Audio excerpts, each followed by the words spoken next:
오늘 우리에게 주시는 여호와 하나님의 말씀은 사사기 16장 15절로 22절까지 말씀입니다. 제가 말씀 봉독하겠습니다. 오늘 우리에게 주시는 여호와 하나님의 말씀입니다. 들릴라가 삼손에게 이르되 당신의 마음이 내게 있지 아니하면서 당신이 어찌 나를 사랑한다 하느냐. 당신이 이로써 3번이나 나를 희롱하고 당신의 큰 힘이 무엇으로 말미암아 생기는지를 내게 말하지 아니하였도다 하며 날마다 그 말로 그를 재촉하여 조르매 삼손의 마음이 번뇌하여 죽을 지경이라. 삼손이 진심을 드러내어 그에게 이르되 내 머리 위에는 삭도를 대지 아니하였나니 이는 내가 모태에서부터 하나님의 나시린이 되었음이라. 만일 내 머리가 밀리면 내 힘이 내게서 떠나고 나는 약해져서 다른 사람과 같으리라 하니라. 들릴라가 삼손이 진심을 다 알려주므로 사람을 보내어 블레셋 사람들의 방백들을 불러 이르되 삼손이 내게 진심을 알려주었으니 이제 한 번만 올라오라 하니 블레셋 방백들이 손에 은을 가지고 그 여인에게로 올라오니라.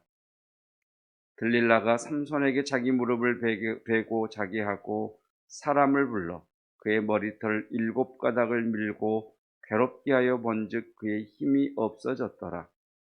들릴라가 이르되 삼손이여 블레셋 사람이 당신에게 들이닥쳤느니라 하니 삼손이 잠을 깨며 이르기를 내가 전과 같이 나가서 몸을 떨치리라 하였으나 여호와께서 이미 자기를 떠나신 줄을 깨닫지 못하였더라. 블레셋 사람들이 그를 붙잡아 그의 눈을 빼고 끌고 가사에 내려가 놋줄로 매고 그에게 옥에서 맷돌을 돌리게 하였더라. 그의 머리털이 밀린 후에 다시 자라기 시작하니라. 아멘. 하나님의 말씀입니다. 19절입니다. 19절 전체 줄을 한번 밑줄을 그어 보십시다. 들릴라가 삼손에게 자기 무릎을 베고 자게 하고 사람을 불러 그의 머리털 7가닥을 밀고 괴롭게 하여 본즉 그의 힘이 없어졌더라. 18절을 보면 블레셋 방백들이 들릴라에게 약속했던 은 1,100개씩을 가지고 들릴라에게 올라옵니다. 그리고 19절에서 삼손은 머리가 밀리게 되고 들릴라에 의해서 블레셋 사람들에게 흘리우게 됩니다. 그러니까 삼손은 자신이 사랑했던 여인 들릴라에 의해서 블레셋 사람들에게 팔리게 됩니다. 예수님은 사랑하시는 제자 유다에 의해서 사람들에게 팔리게 되시지. 코로나19 이후에 우리가 이렇게 예배를 드리면서 약화된 것이 무엇인가를 묵상하는 가운데 하나님을 향한 사랑의 고백이 많이 약해진 것 같습니다. 우리가 찬양을 드리다가 하나님 앞에 드렸던 고백들이 하나님 사랑합니다. 하나님 내 마음과 뜻과 정성을 다하여 하나님을 사랑합니다.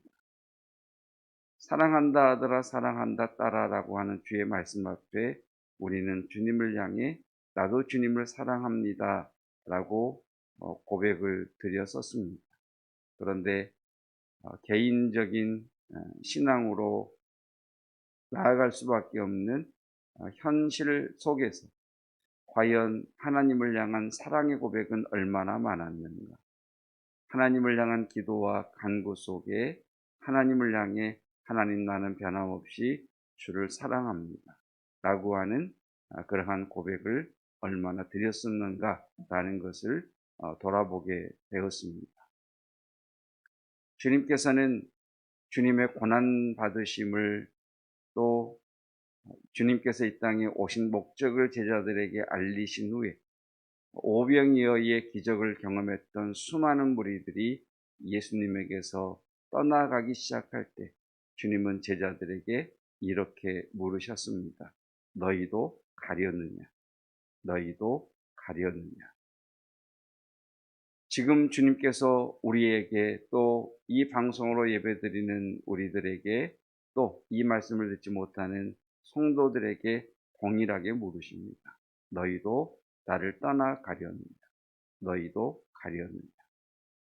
그 말씀 앞에 저와 여러분들이 주님, 내가 주님을 사랑하시는 줄 주님께서 아십니다라고 고백했던 베드로의 고백처럼 주님을 향한 그 사랑의 고백이, 주님을 향한 그 사랑이 흔들리지 않고 더 깊어지시기를 주님의 이름으로 축복합니다. 20절입니다. 20절 끝에쯤 보시면 밑줄을 그어 보십시다. 여호와께서 이미 자기를 떠나신 줄을 깨닫지 못하였더라. 여호와께서 삼손을 떠나십니다.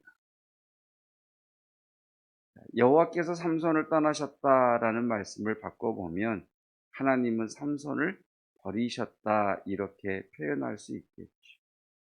자, 동일하게 예수님께서는 십자가 위에서 이렇게 하나님을 향해 부르짖으셨습니다. 절규하셨지요. 엘리 엘리 라마 사박다니, 나의 하나님 나의 하나님 어찌하여 나를 버리시나이까. 우리를 구원하시기 위하여 하나님과 단절되셔야 했던 예수 그리스도, 이스라엘을 구원하기 위하여 하나님과 단절되어야 했던 삼손. 왜 예수님께서 버림받으셨습니까? 영원토록 하나님께서 우리를 버리지 아니하신다는 하나님의 그 약속을 이루시기 위하심이셨습니다. 그래서 주님께서는 요한복음에서 우리에게 이렇게 말씀하셨지요. 너희가 나를 떠나서는 아무것도 할 수 없음이니라. 우리의 신앙을 다시 한번 확인해 볼 때인 것 같습니다.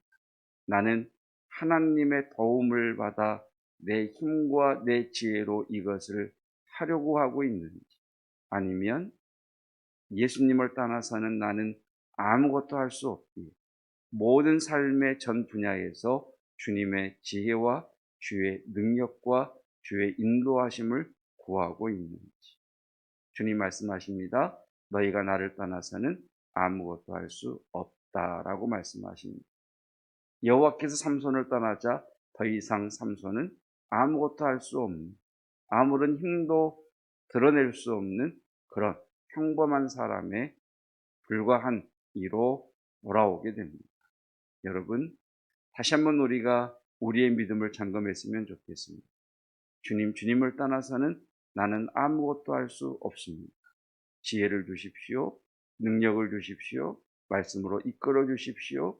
순종할 수 있는 마음을 주십시오. 말씀을 깨닫게 해 주십시오. 준 성령의 기쁨의 영을 내게 부어 주십시오. 여러분, 삶의 곤고함 때문에 내 앞에 있는 이 문제를 해결해야 되는 이유 때문에 더 예수님께 꼭 붙어 있기를 주님의 이름으로 축복합니다. 오늘 들릴라의 삼손을 판 이 사건을 통해 우리는 두 가지 말씀을 들었습니다. 내가 나를 사랑하느냐, 너희도 가려느냐라는 주의 말씀 앞에 주님, 내가 주를 사랑합니다. 내가 주님을 사랑하는 줄 주님께서 아십니다. 고백할 수 있기를 축복하고, 더불어서 주님을 떠나서는 내가 아무것도 할 수 없습니다라고 하는 그 겸손한 고백, 그리고 나와 함께 하시는 주님 때문에 여러분 삶으로 뛰어들 수 있는 그 은혜가 있기를 축복합니다. 결론입니다. 22절. 그의 머리털이 밀린 후에, 자, 밑줄을 그어 보십시다. 다시 자라기 시작하니라. 다시 자라기 시작하니라. 분명히 삼손의 힘과 삼손의 능력은 그의 머리카락에 있지 아니하고 하나님의 함께 하심에 있었습니다. 그럼에도 불구하고 여러분, 왜 이 말씀을 기록하셨어요? 여러분, 사람이 머리를 밀면 머리가 다시 자라는 건 당연한 것 아니겠습니까? 이 말씀은 하나님께서 우리에게 보여주시는 이러한 메시지지요. 이제 내가 시작하겠다. 시작되시는 하나님의 구원의 역사를 우리에게 보여주고 있습니다. 여러분, 어제와 오늘이 다른 이유는 어제 실패했다 할지라도, 어제 넘어졌다 할지라도 오늘 하나님께서 시작하시면 되기 때문입니다. 그 주님과 함께 시작할 수 있는 저와 여러분이시기를 축복합니다. 사랑하는 나의 사랑, 나의 어여쁜 자야, 일어나 나와 함께 가자라고 말씀하시는 그 주의 음성과 내어미신 손을 꼭 붙드시고 다시 시작하시는, 다시 붙어보시는 저와 여러분이시기를 축복합니다. 기도하겠습니다. 주님 사랑합니다. 주님 사랑합니다. 내가 주를 사랑하시는 줄 주님께서 아십니다. 주님, 주의 사랑과 주의 말씀이 여기 있사온데 내가 주를 떠나 어디로 가리이까? 함께 모이지 못하고 마음껏 부르짖지 못하는 이 코로나 전국 속에서 하나님을 향한 나의 사랑은 더 깊어지기를 원합니다. 하나님을 향한 사랑의 고백이 오늘 하루 종일 내 입술을 통해 주께 올려지기를 원합니다. 주님, 우리는, 주님, 나는 주님을 떠나서는 아무것도 할 수 없습니다. 포도나무에서 잘려나간 가지가 열매를 맺을 수 없듯 주님께로부터 떠나면 나는 아무것도 할 수 없습니다. 그러나 주님 안에 있다면 나는 무엇이든지 주의 말씀을 쫓아 행할 수 있습니다. 주여, 오늘을 살아낼 수 있는 생명을 주셔서 감사합니다. 주여, 오늘 맡겨주신 일을 감당할 수 있는 힘을 주십시오. 주님, 이 일을 더 잘할 수 있는 능력을 주십시오. 주님, 부살렐과 오홀리압에게 부으셨던 하나님의 영을 부어주시고 솔로몬에게 부으셨던 지혜의 영을 부어주셔서 오늘 이 일을 할 수 있는 지혜를 허락하여 주옵소서. 특별히 다음 세대들에게, 수험생들에게 하나님 이 지혜가 필요하오니 지혜와 힘을 부어 주시옵소서. 주님, 기쁨의 영을 부어 주십시오. 그래서 내가 이 일을 기쁨으로 감당하게 하옵소서. 마지못해 의무적으로 해야 하니까 하는 삶을 뛰어넘어 기쁨으로 이 일을 하기 원하오니 기쁨의 영을 부어 주시옵소서. 다시 시작하시는 하나님, 시작되는 하나님의 구원의 역사를 보게 하시고 하나님과 함께 그 승리를 누리게 하옵소서. 주여, 사랑하는 성도들 주께서 붙들어 주시어서 어떤 형편, 어떤 약함 가운데 있든지 생명의 영이신, 살리시는 영이신 성령께서 그 육체를 훑고 지나가심으로 그 육체에 있는 모든 더러운 병의 근원들은 떠나갈지어다. 그 마음에 있는 모든 어둠의 먹구름들은 물러갈지어다. 시원케 되는 은혜를 허락하여 주옵소서. 계속되는 백신 접종 가운데 함께 하시고 부작용과 통증이 없도록 평강과 하나님의 안위를 허락하여 주시기를 원합니다. 젊은이들에게 진로의 문을 여시며 만남의 복이 있게 하옵시고 어르신들 영육간에 강건하며 청명을 잃지 않게 하옵소서. 예수 그리스도의 은혜와 하나님의 사랑하심과 성령 하나님의 충만하심과 기쁨의 영을 부으시는 놀라운 은혜가, 주님 사랑합니다. 주의 사랑과 주의 말씀이 있사오매 내가 어디로 주를 떠나 어디로 가리이까 고백하는 성도들 위해 주님, 내가 주를 떠나서는 아무것도 할 수 없사오니 주여 나를 붙들어 주옵소서. 고백하는 겸손한 성도들 위해 영원토록 함께 하시기를 축원하옵나이다. 아멘.